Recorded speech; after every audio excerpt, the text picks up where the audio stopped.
சிவதந்தை ஞான வைரத்துளிகள். இனிமையான குழந்தைகளே, நீங்கள் நினைவு என்ற தூக்குக் கயிற்றில், அதாவது பாசக்கயிற்றில் தன்னை மாட்டிக்கொள்ள வேண்டும். சரீரம் மறந்த நிலை.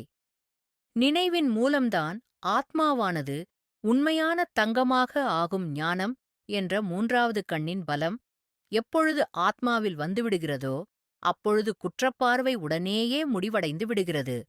தந்தையின் ஸ்ரீமத். குழந்தைகளே, நீங்கள் அனைவரும் உங்களிடையே சகோதர சகோதரர்களாக இருக்கிறீர்கள். சதா நினைவின் போதையில் இருங்கள். எனது அதிர்ஷ்டம் எனக்கு பகவான் கற்பிக்கின்றார்.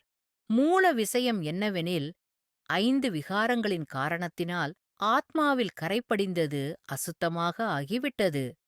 பாபா சுயம் வந்து குழந்தைகளுக்கு புரிய வைக்கின்றார். எனது ஆத்மாவில் அழிவற்ற பாகம் பதிவாகியிருக்கிறது. அதன்படி கற்பிக்கிறேன். எதையெல்லாம் கற்பிக்கிறேனோ அவை நாடகத்தில் பதிவாகியிருக்கிறது. நீங்கள் சங்கமயுகத்தில் புருஷோத்தமர்களாக ஆக வேண்டும். பகவானின் மகாவாக்கியம். இங்கு குழந்தைகள் நடத்தைகளை சீர்திருத்தம் செய்து கொள்ள வேண்டும். குழந்தைகளே, முழு நாளும் நான் எவ்வளவு நேரம் நினைவு செய்கிறேன் என்று சாட் வையுங்கள். நினைவு செய்து செய்து கரைகள் நீங்கி நீங்கி கடைசி நிலை நல்ல நிலையாக ஆகிவிடும். நீங்கள்தான் படிக்கிறீர்கள். பதவி அடைந்து விடுகிறீர்கள். இந்த நேரமே எல்லையற்ற தந்தையிடமிருந்து எல்லையற்ற ஆஸ்தியை அடையக்கூடிய நேரமாகும். மாயை அதிக தவறுகளை செய்விக்கிறது. அவர்களுக்கு அதிர்ஷ்டம் இல்லை. தந்தை முயற்சி செய்விக்கின்றார். சிலர் தேர்ச்சி அடைகின்றனர், சிலர் தோல்வி அடைந்து விடுகின்றனர். இரட்டை கிரீடதாரிகளாக ஆவதற்கான முயற்சி செய்ய வேண்டும். பாரதத்தின் யோகா மிக பழமையான யோகா ஆகும். இதன் மூலம் ஆத்மா தூய்மையாகி தனது இருப்பிடத்திற்குச் சென்றுவிடும். அனைத்து சகோதரர்களுக்கும் தந்தையின் அறிமுகத்தை கொடுக்க வேண்டும். சர்வவியாபி என்ற ஞானத்தின் மூலம் மிக முற்றிலுமாக கீழே விழுந்துவிட்டனர். உங்களுடையது ஈஸ்வரிய இயக்கமாகும். இது நிராகார இறைத்தந்தையின் இயக்கமாகும். நாம் பலமுறை இந்த உலகிற்கு எஜமானர்களாக ஆகியிருக்கிறோம். இப்பொழுது மீண்டுமாக வேண்டும். மிகுந்த குஷி இருக்க வேண்டும். ஆஹா, சிவபாபா எனக்கு படிப்பு கற்பித்துக் கொண்டிருக்கின்றார். ஆஹா, எனது அதிர்ஷ்டமே. ஆஹா, ஆஹா, அதிர்ஷ்டசாலி. ஆஹா, எல்லையற்ற தந்தை எனக்கு கிடைத்துவிட்டார். தந்தையின் கட்டளைப்படி முழுமையாக நடந்து கொள்ள வேண்டும். காமம் மிகப்பெரிய எதிரி. அதன் மீது வெற்றியடைய வேண்டும். தோல்வியடைந்து கரை நீங்குவதற்கு பதிலாக மேலும் அதிகமாகிவிடும். யோகாவே வராது. நினைவில் இருப்பதில்தான் மிகுந்த முயற்சி இருக்கிறது. ஞானம் மிகவும் எளிது. தனது குப்தமான சேவை, அதாவது நினைவு செய்து கொண்டே இருங்கள். நான் சிவபாபாவின் முதல் குழந்தை. நல்லது. சிவதந்தை தந்த வரதான நினைவின் பிராப்தி. Manifestation of this day. Om Shanti. நான் ஆத்மா, ஒளியின் புள்ளி, பரமபிதா பரமாத்மா சிவபாபாவின் நேரடி சந்தானம். சிவபாபாவின் அளவில்லா கருணை என்னை நிரப்புகிறது. அன்பு, அறிவு, பரிசுத்தம் இவை மூலமே ஆத்மா சுய அரசராகிறது. எனது சுயத்தை அறிந்த நான் மனம், புத்தி, சம்ஸ்காரங்கள் எனும் 3 கருவிகளையும் தெய்வீக திசையில் இயக்குகிறேன். இப்போது தந்தை அளித்த வரதானத்தின் ஆழமான உண்மையை நான் எனது உள்ளத்தில் பிரதிபலிக்கிறேன்.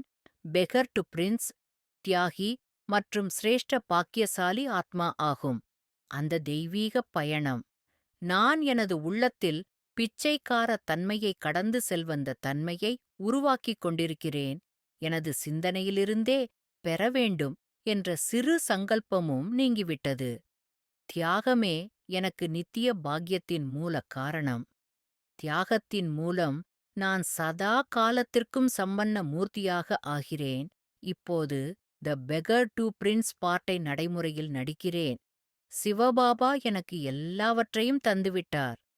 நான் பெற்றுள்ள தந்தையின் சொத்தை நானே பரிமாறுகிறேன். என்னுடைய உள்ளத்தில் ஆசை இல்லை, வேண்டுதல் இல்லை.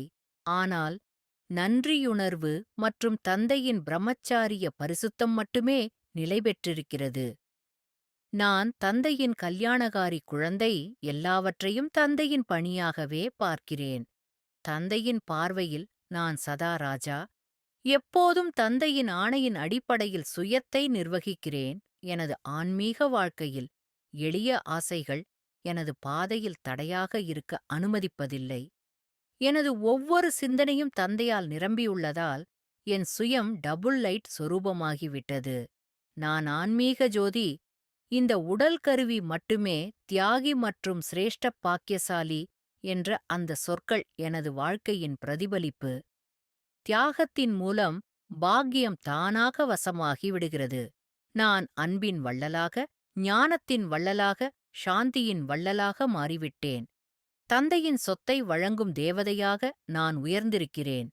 நான் சுயத்தை ராஜயோகத்தின் தெய்வீக சிகரம் மீது அமர்த்தி உலகத்தை தந்தையின் பார்வையால் ஆசீர்வதிக்கிறேன். அன்பு எனது தளமாக, அறிவு எனது வழிகாட்டியாக, பரிசுத்தம் எனது வலிமையாக, தியாகம் எனது பாக்கியமாக, சக்தி எனது பொக்கிஷமாக, ஆனந்தம் எனது அனுபவமாக, சாந்தி எனது இலக்காகவும், மௌனம் எனது பரம நிலையில் அமர்ந்திருக்கிறது.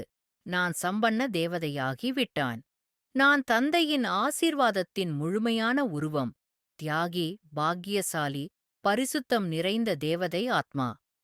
தந்தையின் ஆசீர்வாதத்தால் நான் உலகத்தின் முன் ஒரு தெய்வீக வள்ளலாக வெளிப்படுகிறேன். தந்தையின் கல்யாணகாரி பணியில் நிரந்தரமாக இணைந்திருக்கிறேன். நல்லது. மன்மனாபவ. தன்னை ஆத்மா என உணர்ந்து ஆத்மாவின் தந்தையான பரமாத்மாவை அன்போடு நினைவு செய்தால் ஆத்மாவில் இருக்கும் 63 ஜென்மங்களின் பாவ கர்மங்கள் அழிந்து போகின்றன. ஓம் சாந்தி.